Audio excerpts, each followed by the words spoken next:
redo the gauge R&R for that.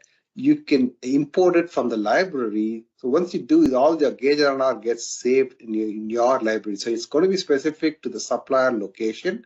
What are the gauges? You can name it. And I think Devesh may show you how to do that. And then you can import that gauge and say, hey, I've already done gauge R&R for this part, but make sure that the dimension that you are measuring is in the same ballpark.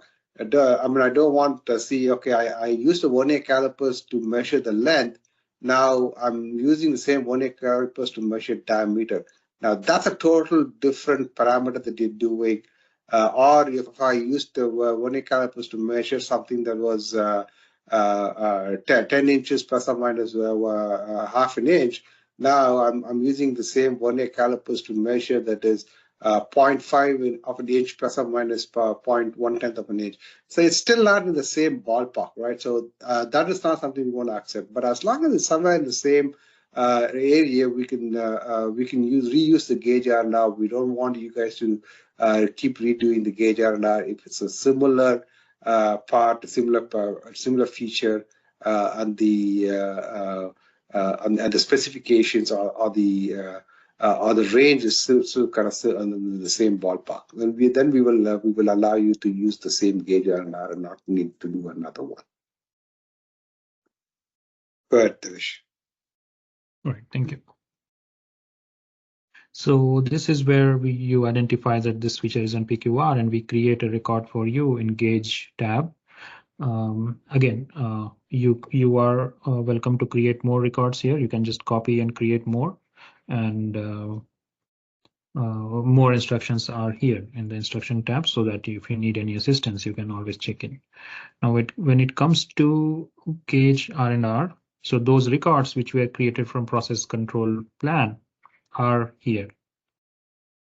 So the moment you said is feature on PQR, we asked you variable or attribute. So we created variable or attribute gauge for you.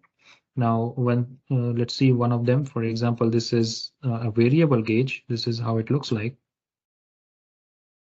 So another point I just want to add, sorry, Devesh.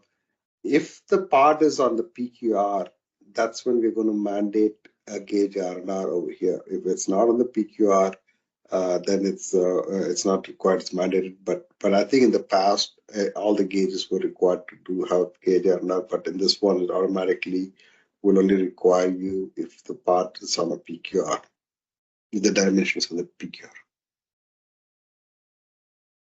Right. So since this status is completed, so you can go ahead. Let me show you something which is work in progress.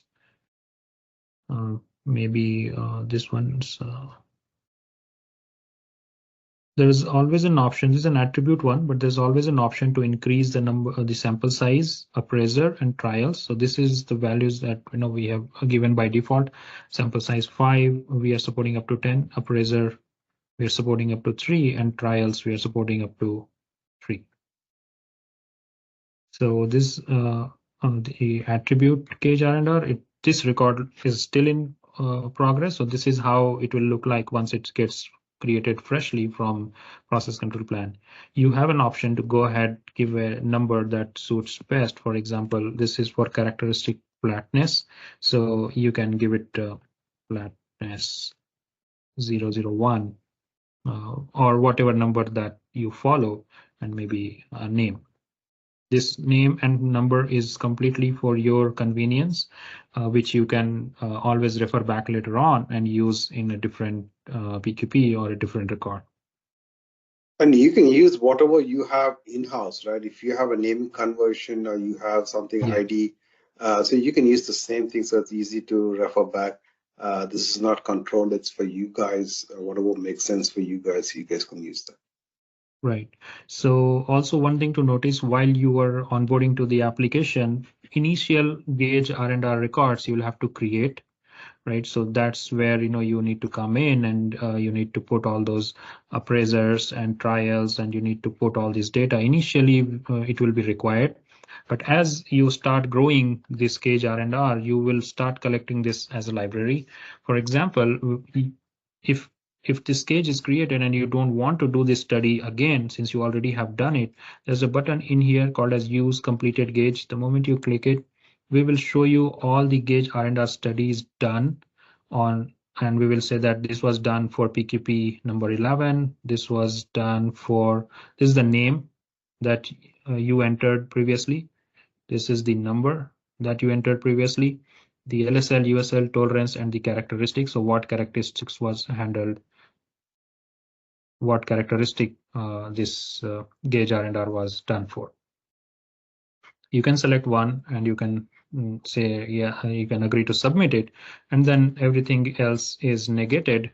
So, we just don't want you to enter all this information again. We just mentioned that, okay, we are referring to a previously completed gauge and we are good to go.